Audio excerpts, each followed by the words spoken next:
भारत देश का इतिहास वीरता और शौर्य का इतिहास रहा है। भारत में कई वीर और बहादुर राजा हुए जिन्होंने अपनी वीरता से हमें गौरवान्वित किया। लेकिन इतिहास में कुछ ऐसे राजा भी हुए जो अपनी वीरता से ज्यादा अपनी अय्याशियों के लिए इतिहास में मशहूर हैं। आज हम आपको कुछ ऐसे ही अय्याश और रंगीन मिजाज राजाओं के बारे में बताने वाले हैं जिन्होंने भारतीय इतिहास को अपनी इन हरकतों से शर्मसार कर दिया। स्वागत है आपका रेडी टू नो पर। हमारी इस लिस्ट में सबसे पहला नाम आता है पटियाला नरेश, महाराजा भूपेंद्र सिंह का। महाराजा भूपेंद्र सिंह का ज्यादातर समय भोग विलास में ही व्यतीत होता था। भूपेंद्र सिंह को भारतीय इतिहास का सबसे अय्याश राजा माना जाता है। ऐसा कहते हैं कि भूपेंद्र सिंह को सुंदर लड़कियों के साथ समय बिताना अत्यधिक पसंद था। महाराजा भूपेंद्र सिंह ने पटियाला पर 38 सालों तक राज किया, लेकिन इन 38 सालों में राजा ने प्रजा के विकास और रक्षा करने के बजाय अपना अधिकतर समय अपनी अय्याशियों को पूरा करने में बिताया। महाराजा भूपेंद्र सिंह के करीब 365 रानियां थी, लेकिन इनमें से सिर्फ 10 को ही उन्होंने पत्नी का दर्जा दे रखा था। महाराजा किस रानी के साथ रात बिताएंगे इसका फैसला भी वे बड़े ही अनोखे ढंग से करते थे। ऐसा कहा जाता है कि हर रात 365 लालटेनों को रोशन किया जाता था तथा सभी पर रानियों के नाम अंकित होते थे, और जो लालटेन सबसे पहले बुझती थी राजा उसी रानी के साथ रात बिताते थे। भूपेंद्र सिंह के तकरीबन 88 बच्चे थे। भूपेंद्र सिंह अपनी लाइफ को बहुत ही शान और शौकत से जीते थे। उनके पास अपना निजी विमान था और इसके अलावा उनके पास 44 रोल्स रॉयस कार भी हुआ करती थी। भूपेंद्र सिंह ने अपनी अय्याशी और रंगरेलियों के लिए एक अलग महल भी बनवा रखा था, जिसे लीला महल के नाम से जाना जाता है।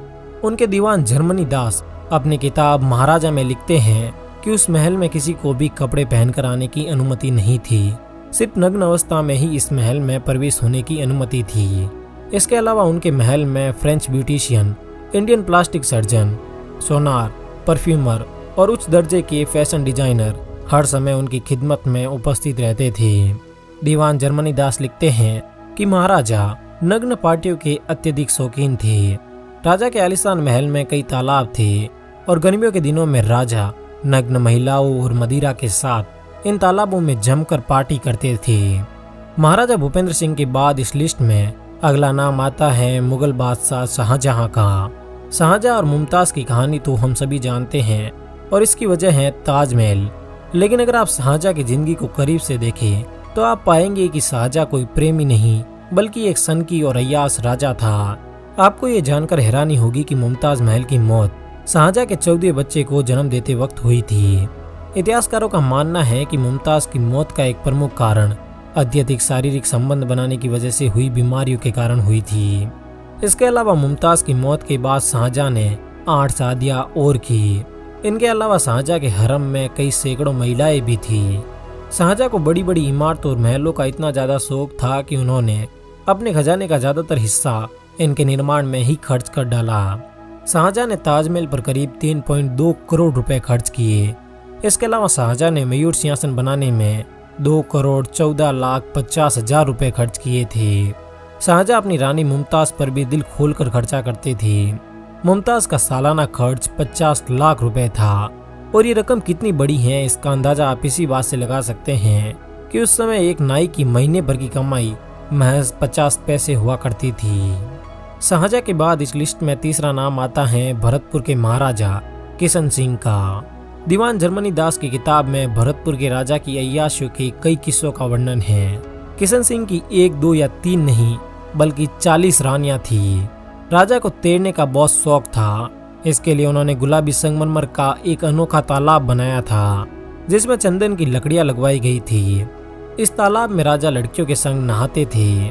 कहा जाता है कि तालाब के आसपास सुंदर लड़कियां निर्वस्त्र होकर राजा के स्वागत में खड़ी रहती थी। राजा किशन सिंह किस रानी के साथ रात बिताएंगी इसका फैसला भी वो अपने तरीके से करते थे। दरअसल इन सीढ़ियों पर राजा की रानियां हाथ में मोमबत्ती जलाकर रखती थी, और जिस भी रानी की मोमबत्ती सबसे ज्यादा देर तक जलती थी राजा उसी के साथ रात बिताते थे। इस लिस्ट में अगला नाम आता है हैदराबाद के निजाम मीर उस्मान अली का। अपने समय में मीर उस्मान अली की गिनती दुनिया के सबसे अमीर लोगों में होती थी। ब्रिटिश न्यूज़पेपर द इंडिपेंडेंट की एक खबर के अनुसार हैदराबाद के निजाम की कुल संपत्ति 236 बिलियन डॉलर आंकी गई थी। जबकि आज दुनिया के सबसे अमीर आदमी एलोन मस्क की कुल संपत्ति भी 237 बिलियन डॉलर ही है। उस्मान अली की अमीरी का आलम ये था कि वो 185 कैरेट के डायमंड का इस्तेमाल पेपर वेट की तरह करते थे। इस डायमंड की कीमत आज 1340 करोड़ रुपए है और ये दुनिया का 5वां सबसे बड़ा डायमंड था। निजाम के महल में करीब 14,700 कर्मचारी और 3,000 अरबी बॉडीगार्ड हर वक्त उनकी खिदमत में उपस्थित रहते थे। इसके अलावा निजाम का खुद का एक निजी विमान भी था। जब भारत 1965 के युद्ध में फाइनेंशियली काफी कमजोर हो गया तो निजाम ने 5 टन सोना नेशनल डिफेंस फंड में दिया था। उस सोने की कीमत आज 1600 करोड़ रुपए है। निजाम के पास उस वक्त 20 लाख पाउंड से भी ज्यादा का कैश था जिसे वो न्यूज़पेपर में लपेट कर रखते थे, लेकिन हर साल चूहे उनके नोट कुतर जाते थे। मीर उस्मान अली के पास करीबन 50 रोल्स रॉयस थी। इन सब के अलावा निजाम अपने रंगीन मिजाज के लिए भी काफी मशहूर थे। निजाम की कितनी बीवियां और बच्चे थे इनका हिसाब लगाना तो मुश्किल है, लेकिन उनकी मौत के वक्त उनके करीब 1 दर्जन बीवियां और 86 बच्चे थे। उस्मान अली के बाद अब इस लिस्ट का अगला नाम है मोहम्मद शाह रंगीला। मोहम्मद शाह को मुगल सल्तनत का सबसे अय्यास और रंगीन मिजाजी बादशाह माना जाता है। कहते हैं कि शाह को शराब, शबाब और पार्टियों का काफी शौक था और वो रात रात जाग कर अपना शौक पूरा करते थे। शाह के हरम में हजारों स्त्रियां हर वक्त मौजूद रहती थी। अपने 30 साल के राज में रंगीला ने खुद कोई लड़ाई नहीं छेड़ी और मस्ती में अपना जीवन निकाला। रंगीला दिन की शुरुआत कभी मुर्गों की लड़ाई से तो कभी घोड़ा दौड़ से करते थे और वो अपना पूरा दिन तरह तरह के संगीत सुनने, इश्क मोहब्बत करने में बिताता था। बादशाह मोहम्मद शाह के बारे में कहा जाता है कि वो लड़कियों के कपड़े पहन नाचते थे। ये शाह की अय्याशियों का ही नतीजा था कि जिसका फायदा उठाकर नादिर शाह ने मोहम्मद शाह रंगीला से तख्त और कोहिनूर दोनों चुरा लिए। अगर हम इतिहास में पीछे की तरफ देखें तो हमें ऐसे कई और अय्याश राजाओं के नाम भी मिल जाएंगे, लेकिन आज की इस वीडियो में हमने आपको जिन राजाओं के बारे में बताया वो शायद इतिहास के सबसे अय्याश राजा थे। तो कैसा लगा आज का हमारा ये वीडियो आपको हमें कमेंट सेक्शन में जरूर बताइए।